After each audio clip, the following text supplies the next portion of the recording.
BNP, জামাত কিংবা ছাত্রদের কোনো পার্টি জিতবে নাকি সেটা নিয়ে অনেক বেশি কিউরিওসিটি আছে। সো আমি হঠাৎ করে বিভিন্ন ধরনের পোল দেখতেছিলাম, বিভিন্ন ধরনের ডকুমেন্ট দেখতেছিলাম, যেটা থেকে আমি একটা জিনিস খুব বেশি ক্লিয়ার যে প্রত্যেকবার যারা ইলেকশন জিতছে তাদের ভোটের ডিফারেন্স খুব বেশি ছিল না। 1991 থেকে 2008 পর্যন্ত কিছু ফেয়ার ইলেকশন হয়েছিল। সো সেটা দেখে একটা জিনিস খুব বেশি ক্লিয়ার হয়েছে আমার কাছে, যে ইলেকশন কখনোই ভোটে নেই, ইলেকশন হচ্ছে আসন ভিত্তিক গেম।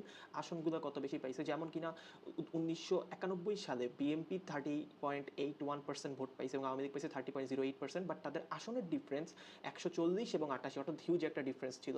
আবার 1996 সালে যখন আওয়ামী লীগ ইলেকশন দিচ্ছে তখন তাদের টোটাল ভোটের পার্সেন্টেজ ছিল 37.44% এবং বিএনপি পাইছে 30.61%, বাট আসনের ডিফারেন্স প্রায় 30টা।